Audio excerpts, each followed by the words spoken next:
Hello students, मैं आदित्य और आप सभी को मेरा YouTube channel Aditya physics classes Basantpur में स्वागत है। आइए आज हम लोग जानते हैं इलेक्ट्रोस्टैटिक का 5वां भाग। यदि वीडियो आपको अच्छा लगे तो इसे लाइक, सब्सक्राइब और अपने दोस्तों के बीच शेयर जरूर करिएगा। तो आइए हम लोग इसे शुरू करते हैं। तो देखिए, आज हम लोग को जानना है कूलॉम का नियम। 1785 में सीए कूलॉम नामक एक फ्रांसीसी वैज्ञानिक ने दो स्थिर आवेशों के बीच लगने वाला प्रतिकर्षण या आकर्षण बल के लिए एक नियम का प्रतिपादन किया था, जिसे हम लोग कूलॉम के नियम कहते हैं। 1785 में फ्रांसीसी वैज्ञानिक सीए कूलॉम ने दो स्थिर आवेशों के बीच लगने वाला प्रतिकर्षण या आकर्षण बल के लिए एक नियम का प्रतिपादन किया। उसी नियम को हम लोग कूलॉम के नियम के नाम से जानते हैं।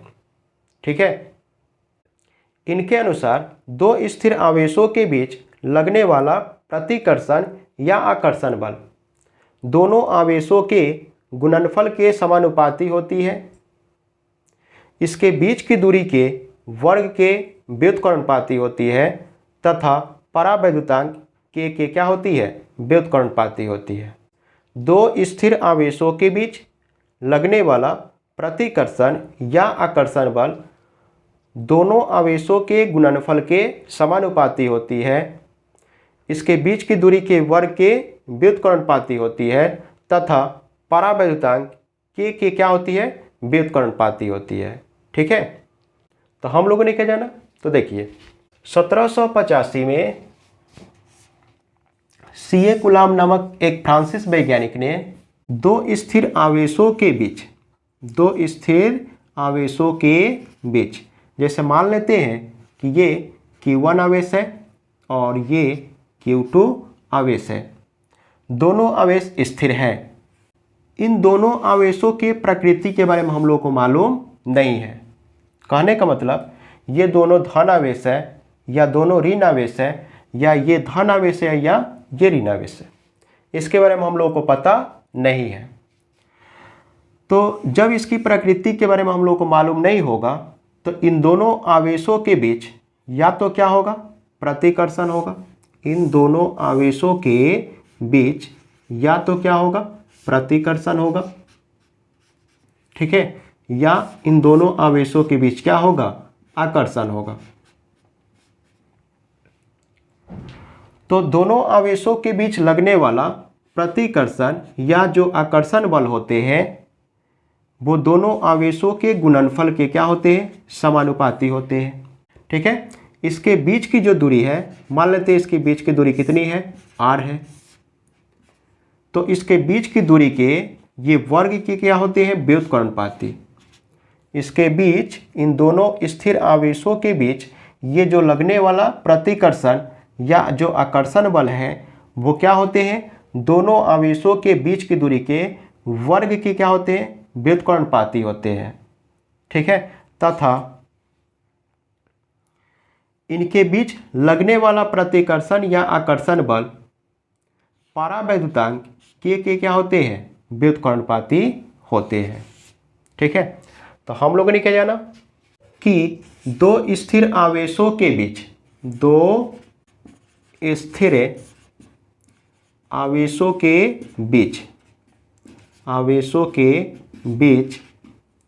लगने वाला प्रतिकर्षण या आकर्षण बल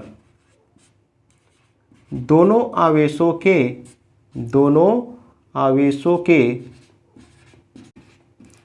गुणनफल के समानुपाती इसके बीच की दूरी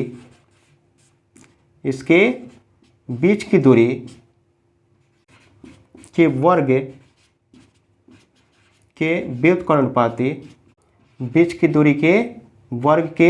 व्युत्क्रमानुपाती तथा परावैद्युतांक के क्या होते हैं, व्युत्क्रमानुपाती होते हैं। ठीक है, दो स्थिर आवेशों के बीच लगने वाला प्रतिकर्षण या आकर्षण बल दोनों आवेशों के गुणनफल के समानुपाती, इनके बीच की दूरी के वर्ग के व्युत्क्रमानुपाती तथा परावैद्युतांक के क्या होते हैं, व्युत्क्रमानुपाती होते हैं। ठीक है, तो हम लोगों ने क्या जाना कि दो स्थिर आवेशों के बीच जो लगने वाला प्रतिकर्षण या आकर्षण जो बल होते हैं, इन दोनों आवेशों के गुणनफल के समानुपाती होते हैं। ठीक है, इसके बीच की दूरी के वर्ग के व्युत्क्रमानुपाती होते हैं तथा परावैद्युतांक के क्या होते हैं, व्युत्क्रमानुपाती होते हैं। ठीक है, ये जो देख रहे हैं कि प्रतिकर्षण या जो आकर्षण बल है, यही प्रतिकर्षण या आकर्षण बल दोनों आवेशों के गुणनफल के समानुपाती है, जबकि वही प्रतिकर्षण या आकर्षण बल दोनों आवेशों के बीच की दूरी के वर्ग के व्युत्क्रमानुपाती है, और वही प्रतिकर्षण या आकर्षण बल उसके बीच परावैद्युतांक के व्युत्क्रमानुपाती होते हैं। अर्थात हम बोल सकते हैं कि ये सभी के सभी बल एक ही है, और यही बल क्या हो रही है, समानुपाती है किसके, Q1 Q2 के, व्युत्क्रमानुपाती है के, और व्युत्क्रमानुपाती है R² के। ठीक है, तो इसको चाहे तो हम सभी को एक साथ इस तरह से लिख सकते हैं, F समानुपाती Q1 Q2, व्युत्क्रमानुपाती के और व्युत्क्रमानुपाती R²।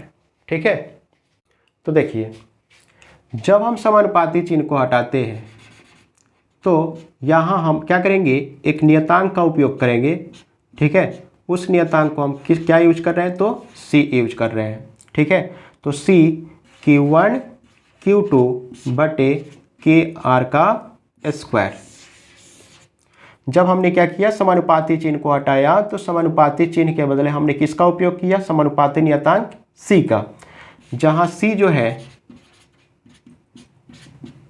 क्या है, तो बोलेंगे इसको कि समानुपाती नियतांक है। क्या है, समानुपाती नियतांक है।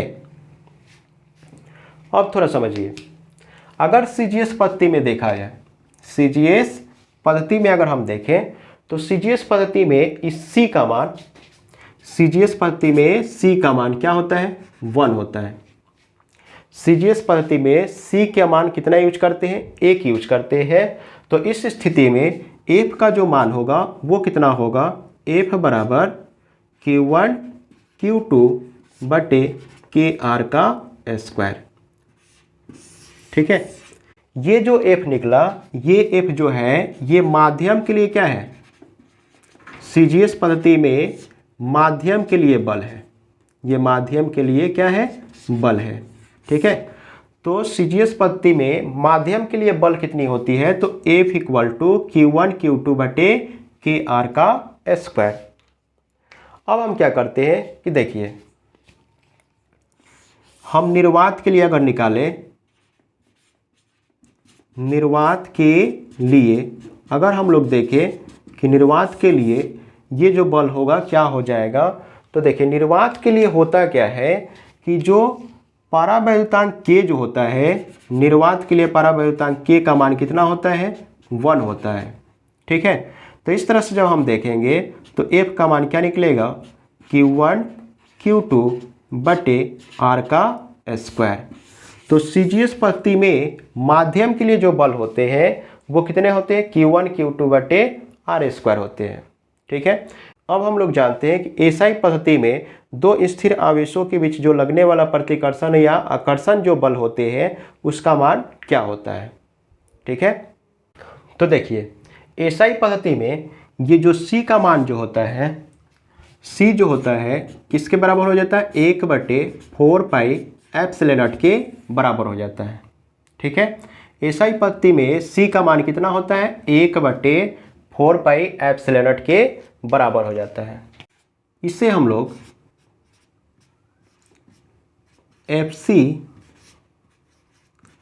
लॉन नॉट पढ़ते हैं, एप्सिलॉन नॉट। ठीक है, नॉट NOUGHT एप्सिलॉन नॉट के नाम से हम लोग जानते हैं। ठीक है, तो इसे हम लोग क्या पढ़ेंगे, एप्सिलॉन नॉट। ठीक है, तो एसआई पत्ती में जो ये सी होता है, सी का मान कितना होता है, 1/4 पाई एप्सिलॉन नॉट।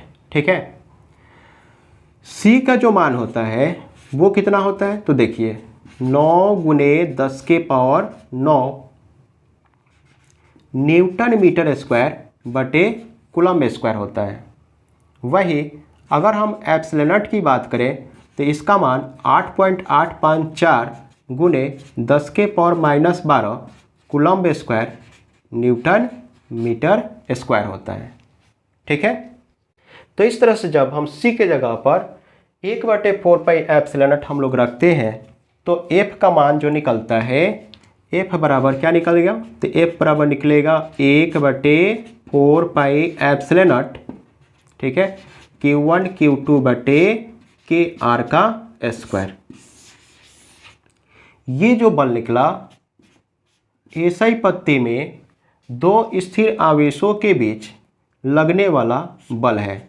ठीक है, ये भी कहाँ पे लगने वाला बल है, तो माध्यम के लिए है, ये माध्यम के लिए बल है। ठीक है, अर्थात कहने का मतलब दो स्थिर आवेशों के बीच अगर कोई माध्यम है तो एसआई पत्ती में उन दोनों आवेशों के बीच लगने वाला जो प्रतिकर्षण या जो आकर्षण बल होते हैं वो किसके बराबर होते हैं, 1/4 pi epsilon not Q1 Q2 बटे KR का स्क्वायर होते हैं। जबकि वही अगर हम निर्वात के लिए देखें तो निर्वात के लिए एसआई पत्ती में दो स्थिर आवेशों के बीच जो लगने वाले बल होते हैं वो कितने हो जाते हैं, तो हम लोग जानते हैं कि जो परावैद्युतांक K होता है इसका मान निर्वात के लिए कितना होता है, 1 होता है। तो इस तरह से देख रहे हैं कि F का जो मान निकलेगा 1/4 pi epsilon not Q1 Q2 बटे R का स्क्वायर। ठीक है, तो निर्वात के लिए हम लोग एसआई पत्ती में निर्वात के लिए दो स्थिर आवेशों के बीच लगने वाला बल के लिए हमने सूत्र निकाला। ठीक है, क्वेश्चन बनाते वक्त हम लोग क्या करते हैं, इसी सूत्र का उपयोग करते हैं। ठीक है, और एक बात समझिए, एसआई पत्ती में माध्यम के लिए जो बल निकाले हुए हैं 1/4 pi epsilon not Q1 Q2 बटे KR स्क्वायर, तो हम चाहे तो इसको 1/4 pi epsilon not K Q1 Q2 बटे R स्क्वायर के रूप में भी लिख सकते हैं। ठीक है, इस एप्सिलॉन नॉट K की जगह पर एप्सिलॉन नॉट K जो है ये माध्यम का परावैद्युतांक है।